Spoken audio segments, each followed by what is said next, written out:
ಹೇಳಿ ಹೇಳಿ ನೋಡು ತಳ್ತದೆ ತಳ್ತದೆ. ನಾವೇನಾದ್ರೂ ನೆಗ್ಲೆಕ್ಟ್ ಮಾಡ್ಬಿಟ್ಟಿದ್ರೆ ದೊಡ್ಡ ಎಡವಟ್ಟೆ ಆಗ್ತಾ ಇತ್ತು.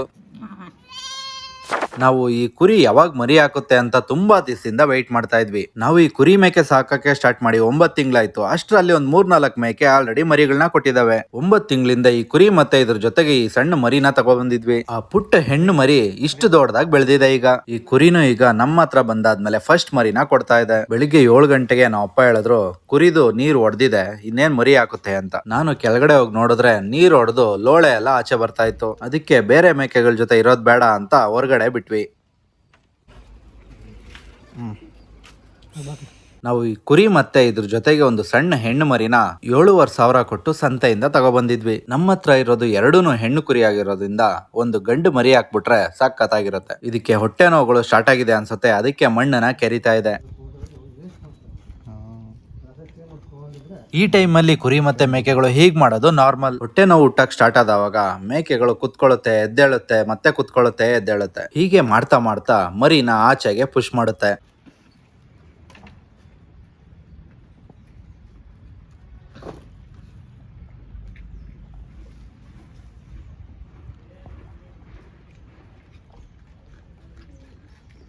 ಪಾಪ ನಮ್ ಕುರಿ ಒಂದು 5-6 ಸರಿ ಪುಷ್ ಮಾಡ್ತಾ ಇದೆ ಬಟ್ ಮರಿ ಆಚೆಗೆ ಬರ್ತಾ ಇಲ್ಲ. ಒಂದ್ ಸ್ವಲ್ಪ ಹೊತ್ತಾದ್ಮೇಲೆ ಮರಿ ಇದು ಕಾಲ್ಗಳು ಮಾತ್ರ ಹೊರಗಡೆ ಬಂತು. ಮೇಕೆಗಳು ಒಂದೊಂದ್ಸರಿ 2 ಇಲ್ಲ 3 ಮರಿಗಳನ್ನ ಹಾಕ್ತವೆ. ಆದ್ರೆ ನಮ್ಮ ಹತ್ರ ಈ ಬ್ರೀಡ್ ಕುರಿ ಹಾಕೋದೆ ಒಂದೇ ಮರಿ ಅಂತ ಗೊತ್ತಿತ್ತು. ಆದ್ರೆ ಹಾಕೋ ಮರಿ ಹೆಣ್ಣಾಗಿರುತ್ತಾ ಇಲ್ಲ ಗಂಡಾಗಿರುತ್ತಾ ಅನ್ನೋ ಕುತೂಹಲ ಇತ್ತು. ಕುರಿ ಮತ್ತೆ ಮೇಕೆಗಳು ಎರಡನ್ನೂ ಒಂದೇ ಜೊತೆಲಿ ಯಾರು ಸಾಕಲ್ಲ. ನಾವು ಸಾಕ್ತಾ ಇರೋ ಕಾರಣ ನಮ್ಗೆ ಈ ಕುರಿ ಮತ್ತೆ ಮೇಕೆಗಳಲ್ಲಿ ಯಾವ್ದು ತಗೋಬೇಕು, ಯಾವ್ದು ಬೇಡ, ಯಾವ್ದು ಒಳ್ಳೆ ವೆಯ್ಟ್ ಗೈನ್ ಆಗುತ್ತೆ ಅಂತ ಮೊದ್ಲು ಗೊತ್ತಿರ್ಲಿಲ್ಲ.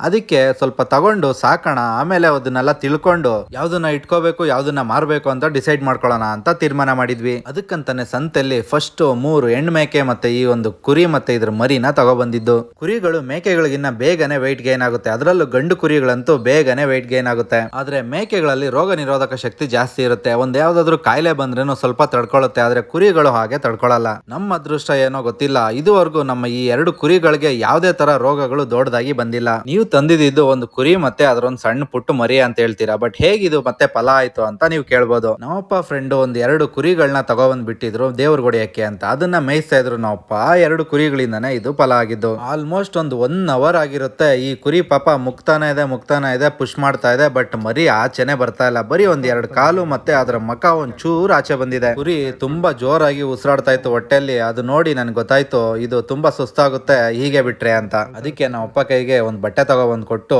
ಆ ಕಾಲನ್ನ ಹಿಡ್ಕೊಂಡು ನಿಧಾನಕ್ಕೆ ಎಳಿ ಅಂತ ಹೇಳ್ದೆ. ಯಾಕಂದ್ರೆ ಬಟ್ಟೆ ಹಾಕೊಂಡ್ರೆ ಆ ಲೋಳೆಯಿಂದ ಜಾರಲ್ಲ, ಇಲ್ಲ ಅಂದ್ರೆ ಕೈಗಳು ಜಾರುತ್ತೆ. ಮುಖ ಒಂದ್ ಚೂರಾದ್ರೂ ಆಚೆ ಬಂದಿರ್ಬೇಕು, ಇಲ್ಲ ಅಂದ್ರೆ ಅದನ್ನ ಎಳೆಯಕ್ ಆಗಲ್ಲ. ಬರೀ ಕಾಲ್ಗಳು ಬಂದು ಅದನ್ನ ಎಳೆದ್ರೆ ರಿಸ್ಕ್ ಆಗ್ಬೋದು. ನಿಮ್ಗೇನಾದ್ರೂ ಗೊತ್ತಾಗ್ಲಿಲ್ಲ ಅಂದ್ರೆ ಡಾಕ್ಟರ್ನ ಕರ್ಸೋದು ಒಳ್ಳೇದು. ಯಾಕಂದ್ರೆ ನೀವೇ ಮಾಡಕ್ ಹೋಗಿ ಮರಿಗೆ ಮತ್ತೆ ಕುರಿಗೆ ಏನಾದ್ರು ಆದ್ರೆ ಅದು ತುಂಬಾನೇ ಬೇಜಾರಾಗುತ್ತೆ. ನಮ್ಮಪ್ಪ ನಿಧಾನಕ್ಕೆ ಎಳಿತಾ ಹೀಗೆ ಮುಖ ಆಚೆ ಬಂತು. ಹೀಗೆ ತಲೆ ಫುಲ್ಲು ಆಚೆ ಬಂದ್ಬಿಟ್ಮೇಲೆ ಈಸಿ ಆಗ್ಬಿಡುತ್ತೆ ಕುರಿಗೂ. ಏನೇ ಆದ್ರೂ ಈ ರೀತಿ ಮರಿಗಳಾಕ್ ಹೋಗ ತುಂಬಾನೇ ಜೋಪಾನಾಗಿರ್ಬೇಕು. ಯಾಕಂದ್ರೆ ಒಂದ್ 5-6 ತಿಂಗಳು ಸಾಕಿ ಎಲ್ಲ ಫಲ ಆಗಿರುತ್ತೆ. ಈ ತರ ಮರಿ ಹಾಕುವಾಗ ಏನಾದ್ರು ಅದಕ್ಕೆ ಹೆಚ್ಚು ಕಡಿಮೆ ಆಗ್ಬಿಟ್ರೆ ತುಂಬಾನೇ ಬೇಜಾರಾಗುತ್ತೆ. ನೀವೇನಾದ್ರೂ ಫಸ್ಟ್ ಟೈಮ್ ಕುರಿ ಇಲ್ಲ ಮೇಕೆಗಳು ಸಾಕ್ತಾ ಇದ್ರೆ ಅದು ಮರಿಗಳು ಹಾಕುವಾಗ ಯಾರಾದ್ರೂ ಅನುಭವ ಇರೋರ್ನ ಸ್ವಲ್ಪ ಕರ್ಕೊಳ್ಳಿ ಬೇಗ.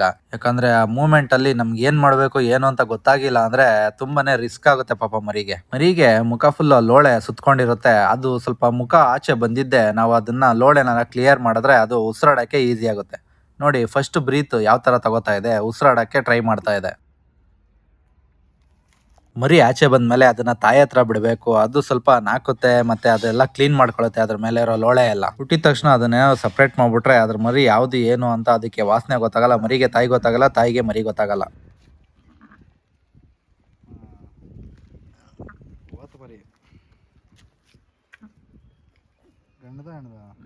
ಗಂಡದು ನೋಡ್ದ ಗಂಡದು ಪರವಾಗಿಲ್ಲ.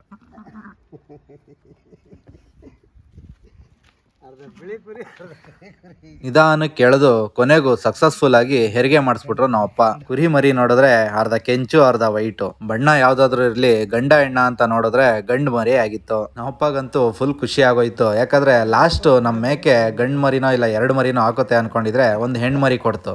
ಅದಕ್ಕೆ ಈ ಕುರಿ ಆದ್ರೂ ಇವಾಗ ಗಂಡು ಮರಿ ಕೊಟ್ಟಿದ್ಯಲ್ಲ ಅಂತ ಫುಲ್ ಖುಷಿ ಆದ್ರು. ಮೇಕೆ ಕುರಿಗಳು ಇವೆಲ್ಲ ಸಾಕೋರು ಗಂಡು ಹೆಣ್ಣು 2 ಇರಬೇಕು. ಬರೀ ಹೆಣ್ಣೆ ಇದ್ರೇನು ಕಾಸು ನೋಡಕ್ಕಾಗಲ್ಲ.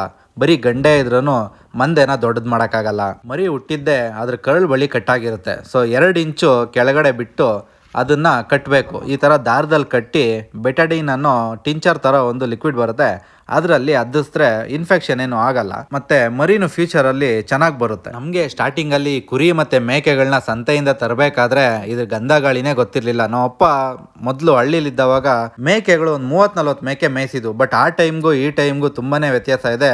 ಈಗಿನ ಮೆಡಿಸನ್ನು, ಈಗಿನ ರೋಗಗಳೇ ತುಂಬ ಡಿಫ್ರೆಂಟ್ ಆಗಿದೆ. ಹೀಗೆ ಕರಳು ಬಳ್ಳಿಗೆ ದಾರ ಕಟ್ಟಬೇಕು, ಮತ್ತು ಈ ಬೆಟಡಿನಲ್ಲಿ ಅದ್ದಿಸ್ಬೇಕು ಕರಳು ಬಳ್ಳಿನ, ಇನ್ಫೆಕ್ಷನ್ ಆಗಲ್ಲ, ಮರಿ ಚೆನ್ನಾಗಿ ಬರುತ್ತೆ. ಇದನ್ನೆಲ್ಲ ನಾನು ಕೂಡ ನಮ್ಮ ಫಾಲೋವರ್ಸ್ ಮತ್ತು ನಮ್ಮ ಸಬ್ಸ್ಕ್ರೈಬರ್ಸ್ ಇಂದಾನೆ ಕಲ್ತಿದ್ದು. ನಾನು ನಮ್ಮ ಫಾರ್ಮಲ್ಲಿ ನಡೆಯೋ ವಿಷಯಗಳನ್ನ ವಿಡಿಯೋ ಮಾಡಾಕ್ತಾ ಇದ್ರೆ ನಮ್ಮ ಸಬ್ಸ್ಕ್ರೈಬರ್ಸ್ ಮತ್ತೆ ನಮ್ಮ ಫಾಲೋವರ್ಸ್ ಯಾರು ಎಕ್ಸ್ಪೀರಿಯನ್ಸ್ ಇದ್ರು ಅವರು ಹೀಗೆ ಮಾಡಿ ಹಾಗೆ ಮಾಡಿ ಅಂತ ಪ್ರತಿಯೊಂದು ರೋಗಗಳಿಗೂ ಸೊಲ್ಯೂಷನ್ ಕೊಡ್ತಾ ಬಂದ್ರು. ಮತ್ತೆ ನಾವು ಕೆಲವು ರಿಸರ್ಚ್ ಮಾಡಿದಾಗ ನಮಗೂ ಗೊತ್ತಾಯ್ತು ಏನೇನು ಮಾಡಬೇಕು ಅಂತ. ಅನುಭವ ಅನ್ನೋದು ಓವರ್ ನೈಟ್ ಯಾವತ್ತೂ ಬರಲ್ಲ. ಅನುಭವ ಅನ್ನೋದನ್ನ ನಾವು ಮಾಡಿ ಕಲ್ತಾವಾಗ್ಲೇ ಅದು ಗೊತ್ತಾಗೋದು. ಕೆಲವರೆಲ್ಲ ಯಾವುದೇ ರೀತಿ ಎಕ್ಸ್ಪೀರಿಯನ್ಸ್ ಇಲ್ಲದೆ ಒಂದು ಸ್ವಲ್ಪ ವಿಡಿಯೋಸ್ನ ನೋಡಿ ಕಲ್ತ್ಕೊಂಡು ನಾವು ಈ ತರ ಮಾಡೋಣ, ನಾವು ಒಂದು 100 ಕುರಿ ತರೋಣ, 3 ತಿಂಗಳು ಸಾಕಿದ್ರೆ ಡಬಲ್ ಆಗುತ್ತೆ ಅಮೌಂಟು, ಅದ್ರಲ್ಲಿ ಒಳ್ಳೆ ಲಾಭ ಮಾಡ್ಬೋದು ಅಂತ ಬರ್ತಾರೆ. ಹಾಗೆ ಬಂದು ಕುರಿಗಳಿಗೆ ಬರೋ ರೋಗಗಳನ್ನೆಲ್ಲ ನೋಡಿ ಯಾಕಪ್ಪ ಕುರಿ ತಂದ್ವಿ, ಯಾಕೆ ಈ ಶೆಡ್ ಹಾಕಿದ್ವಿ ಅಂತ ಟೆನ್ಷನ್ ಪಡ್ತಾರೆ. ಮರಿಗೆ ಫಸ್ಟ್ ಹಾಲು ಕುಡ್ಸಕ್ಕೂ ಮೊದಲು ಕೆಚ್ಚಲ್ನ ಸ್ವಲ್ಪ 1-2 ಸರಿ 3 ಸರಿ ಹಿಂಡ್ಬೇಕು. ಹಾಲನ್ನ ಕೆಳಗಡೆಗೆ ಹಿಂಡಿ ಕ್ಲೀನ್ ಮಾಡ್ಕೋಬೇಕು. ಒಂದು 10-15 ನಿಮಿಷದ ಮೊದಲು ನೋವಲ್ಲಿ ನರಳ್ತಾ ಇದ್ದಿದ್ದು ಕುರಿ ಇವಾಗ ಮಗ ಹುಟ್ಟಿದ ತಕ್ಷಣ ಎದ್ದು ನಿಂತ್ಕೊಂಡು ಅದನ್ನ ನಾಕ್ತಾ ಇದೆ. ತಾಯಿ ಪ್ರೀತಿ ಅಂದ್ರೆ ಇದೇ ಇರಬೇಕು. ಎಷ್ಟೇ ನೋವಿದ್ರೂ ಆ ಮರಿನ ನೋಡಿದ ತಕ್ಷಣ ನೋವೆಲ್ಲ ಹೊರಟೋಯ್ತು. ಈ ಕುರಿ ಫಸ್ಟ್ ಮಗಳು ನೋಡಿ ನನಗೆ ತಮ್ಮ ಹುಟ್ಟಿದಾನೆ ಅಂತ ಅಲ್ಲಿ ಒಳಗಡೆಯಿಂದಾನೇ ನೋಡ್ತಾ ಇದೆ. ಹೇಗೋ ಇವಾಗ ನಮ್ಮ ಹತ್ರ 2 ಹೆಣ್ಣು ಕುರಿ ಮತ್ತೆ ಒಂದು ಗಂಡು ಕುರಿ ಆಯ್ತು. ಈಗ ಈ 2 ಕುರಿಗಳಿಗೂ ಒಂದು ಟಗರ್ನ ತರಬೇಕು. ನಮ್ಗೆ ಈ ಟಗರ್ ಮರಿ ಹುಟ್ಟಿದ್ದು ಒಳ್ಳೇದೇ ಆಯ್ತು. ಯಾಕಂದ್ರೆ ಹೆಣ್ಣು ಮರಿ ನಮ್ಗೆ ಎಷ್ಟು ತೂಕ ಬರುತ್ತೆ, ಎಷ್ಟು ತಿಂಗಳಿಗೆ ಎಷ್ಟು ತೂಕ ಹೆಚ್ಚಾಗುತ್ತೆ ಅಂತ